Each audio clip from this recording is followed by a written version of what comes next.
Hello అండి, చాలా మంది ఇవాళ రేపు డిజైనర్ బేబీస్ క్రియేట్ చేస్తారా, ఏఐ బేబీస్ నిజమేనా, కంప్యూటర్లో బేబీస్ రెడీ చేస్తారా అని అడుగుతున్నారు. ఆర్టిఫిషియల్ ఇంటెలిజెన్స్ ఏఐ తోటి బేబీస్ రెడీ చేయమండి.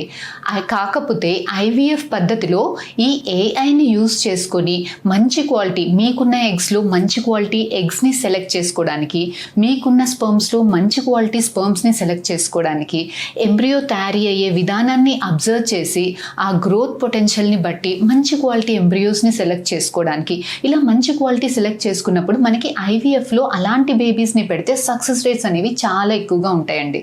సో ఆర్టిఫిషియల్ ఇంటెలిజెన్స్ తోటి మనకి ఏఐ బేబీని డిజైన్ చేసుకోవడం కాదు, అంటే బేబీ కలర్ కానీ జెండర్ కానీ మేల్ ఫీమేలా, వైట్గా ఉందా డార్క్గా ఉందా, skin colour, hair colour, intelligence ఇవన్నీ సెలెక్ట్ చేసుకోవడానికి పాసిబుల్ కాదు. అది కరెక్ట్ కూడా కాదు, ఎథికల్ కాదు.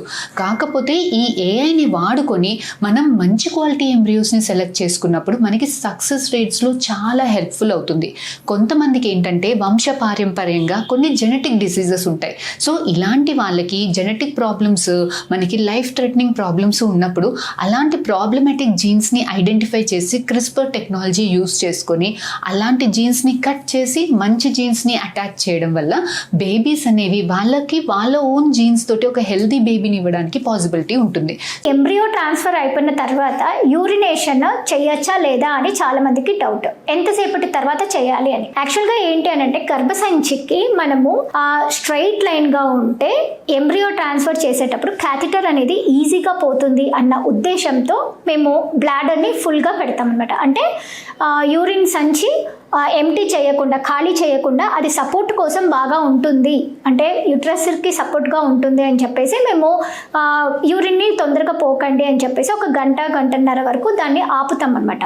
సో దీనివల్ల ఏమవుతుందంటే ఎంబ్రియో ట్రాన్స్ఫర్ ఈజీగా అయిపోతుంది. ఎంబ్రియో ట్రాన్స్ఫర్ చేసిన తర్వాత ఏమవుతుంది, ఈ గర్భసంచిలోకి మనం బేబీస్ని పెట్టిన వెంటనే లోపలికి వెళ్ళిపోతాయి అనమాట, అంటే చచ్చుకపోతాయి అనమాట. అంటే దాని లేయర్స్ లోపలికి పోయి అతుక్కుంటుంది. మనకి కనిపించేది అంటూ ఏమీ ఉండదు, బయటికి వచ్చేది అంటూ ఏమీ ఉండదు, వెంటనే లోపలికి వెళ్ళిపోయి అతుక్కుంటుంది. సో ఈ ప్రాసెస్ అనేది మ్యాక్సిమం ఒక హాఫ్ అన్ అవర్లో తెలిసిపోతుంది. అందుకని బేబీస్ని పెట్టిన తర్వాత ఎంబ్రియో ట్రాన్స్ఫర్ తర్వాత ఒక 20-25 మినిట్స్ మేము అదే పొజిషన్లో ఉండండి రిలాక్స్డ్గా అని చెప్తాం. దాని తర్వాత వాళ్ళు యూరిన్కి వెళ్ళేసి నార్మల్గా రెస్ట్ తీసుకోవడం ఓకే. దానివల్ల ఏ ఇబ్బందులు ఉండవు, ఎంబ్రియోస్ అనేది బయటికి ఏమీ రావు, ప్లస్ అబార్షన్ రేట్లు ఇంక్రీజ్ అవుతాయన్న ఉద్దేశాలు కూడా ఏమీ ఉండవంట. ఈ పర్టిక్యులర్ క్వశ్చన్ చాలా ఇంట్రెస్టింగ్ ఉందండి.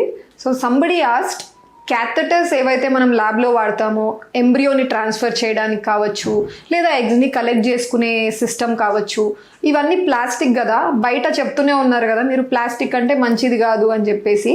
మరి డైరెక్ట్గా ఎగ్స్ లేదా ఎంబ్రియోస్ని ఇటువంటి ఎన్వైరన్మెంట్లో మీరు హ్యాండిల్ చేస్తే వాటికి కరెక్టేనా లేదా టాక్సిక్ ఉండదా అని అడుగుతున్నారు. ఇది మెయిన్గా ఏ ట్రీట్మెంట్కి ఇంపార్టెంట్ అంటే IVF treatment and also to certain extent IUI treatment. So first IVF treatment గురించి మాట్లాడతాను.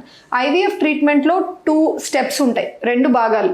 ఫస్ట్ భాగం ఏంటి అంటే లేడీ బాడీ నుంచి మేము ఎగ్స్ని కలెక్ట్ చేసుకుంటాం బయటికి. ల్యాబ్లో ఆ కలెక్ట్ చేసుకున్న ఎగ్స్లో భర్త కణాలు వేసి ఎంబ్రియో తయారు చేస్తాం. ఇప్పుడు తయారైన ఎంబ్రియోని మళ్ళీ తన గర్భసంచిలో వెనక్కి పంపించే ప్రాసెస్ని ఎంబ్రియో ట్రాన్స్ఫర్ అంటారు. సో ఎంబ్రియో ట్రాన్స్ఫర్ చేసేటప్పుడు మళ్ళీ మనం క్యాథెటర్ వాడతాం. ఫస్ట్ హాఫ్ మాట్లాడతాను, అంటే ఎగ్స్ని లేడీ బాడీ లోపల నుంచి మనం కలెక్ట్ చేసుకోవడం. ఇలా కలెక్ట్ చేసుకోవడానికి మనం వాడే ఆ ఇన్స్ట్రుమెంట్ నీడిల్ అనమాట. అది ప్లాస్టిక్తో తయారయ్యి ఉండదండి, it is a stainless steel very high quality needle. So ఈ నీడిల్ ఎలా తయారు చేశారంటే ఎన్నో రీసెర్చ్ తర్వాత, మల్టిపుల్ స్టడీస్ తర్వాత డిజైన్ చేసిన నీడిల్ అనమాట. ఖచ్చితంగా మన ఎగ్స్కి టాక్సిక్ ఉండదు. It is a stainless steel needle and ఈ నీడిల్ ద్వారా మనము ఎగ్స్ని కలెక్ట్ చేసుకుంటాం. నువ్వు చేసుకున్న తర్వాత స్పర్మ్స్ వేసి ఎంబ్రియో తయారు చేశాక తయారైన ఎంబ్రియోని మనము గర్భసంచి లోపలికి పంపించే మెథడ్ ఎంబ్రియో ట్రాన్స్ఫర్లో మనం క్యాథెటర్స్ వాడతాం. ఐవీఎఫ్ చేయించుకున్నారా? ఐవీఎఫ్ చేయించుకున్న తర్వాత ప్రెగ్నెన్సీ టెస్ట్ ఎప్పుడు చేసుకోవాలని తెలుసుకోవాలనుకుంటున్నారా? దాని గురించి తెలుసుకుందాం. జనరల్లీ ఐవీఎఫ్ చేసిన తర్వాత ఎంబ్రియో ట్రాన్స్ఫర్ అనేది పాజిటివ్ వచ్చిందా నెగిటివ్ వచ్చిందా అని తెలుసుకోవడానికి మనం ప్రెగ్నెన్సీ టెస్ట్ అనేది ఎంబ్రియో ట్రాన్స్ఫర్ తర్వాత 12 days నుంచి 14 days మధ్యలో కూడా చేసుకోవచ్చు. ఈ చేసుకోవడం ద్వారా బేబీ అనేది అతుక్కుందా లేదా అని చేసుకునే వాల్యూని బీటా హెచ్సిజీ, అంటే బ్లడ్ టెస్ట్ని బీటా హెచ్సిజీ అంటారు. ఈ బీటా హెచ్సిజీలో వాల్యూ అనేది ఎక్కువ వచ్చిందా లేదు బాగా తక్కువ వచ్చిందా అని ఐడెంటిఫై చేసి డాక్టర్ మీకు ప్రెగ్నెన్సీ పాజిటివ్ వచ్చిందా లేదా అని కన్ఫర్మ్ చేయడం అనేది జరుగుతుంది. మేము ఇంట్లోనే చేయించుకోవచ్చా అంటే ఖచ్చితంగా యూరిన్ ప్రెగ్నెన్సీ టెస్ట్ ద్వారా కూడా న్యాచురల్ ప్రెగ్నెన్సీస్ లాగానే ఐవీఎఫ్ అనేది పాజిటివ్ రిజల్ట్ వచ్చిందా నెగిటివ్ రిజల్ట్ వచ్చిందా కూడా తెలుసుకోవచ్చు. అయితే యూరిన్ ప్రెగ్నెన్సీ టెస్ట్ అనేది కొంచెం 14 days నుంచి 15 days మధ్యలో చేయించుకోవడం ద్వారా false negative false positive reports అనేది మనం లేకుండా అవాయిడ్ చేయొచ్చు. Thank you.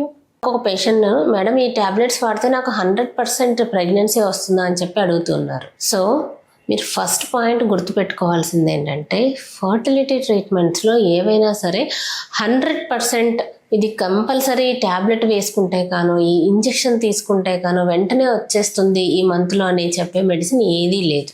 సో మేమిచ్చే మెడికేషన్స్ మీకున్న డయాగ్నోసిస్ బట్టి కొంతమంది పేషెంట్స్కి సింపుల్ ఓవ్యులేషన్ ఇండక్షన్ ట్యాబ్లెట్స్ ఉంటాయి, ఇంకొంతమందికి ఏంటంటే ఐయుఐ ట్రీట్మెంట్స్ అవి తీసుకుంటూ ఉంటారు. సో వాళ్ళల్లో కొంతమందికి ఒక రకమైన ఇంజెక్షన్స్ ఇస్తూ ఉంటాము. ఇంకా ఐవీఎఫ్ ట్రీట్మెంట్ ఉంటుంది. ఈ ఐవీఎఫ్ ట్రీట్మెంట్లో కూడా కొన్ని రకాల ట్యాబ్లెట్స్ అండ్ ఇంజెక్షన్స్ ఉంటాయి. అందులో కూడా మళ్ళీ ఎంబ్రియో ట్రాన్స్ఫర్కి ట్యాబ్లెట్స్ అనేవి సపరేట్గా ఉంటాయి.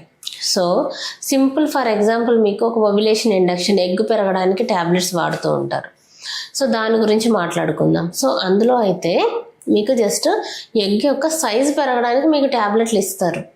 సో ఆ సైజ్ పెరిగిన తర్వాత అందులో క్వాలిటీ ఉందా లేదా, సో ఒకవేళ ఎగ్ పెరిగినా కూడా ఆ మంత్లోనే మీకు 100% వచ్చేస్తుంది అనేది ఇట్స్ వెరీ రాంగ్ నోషన్ అనమాట.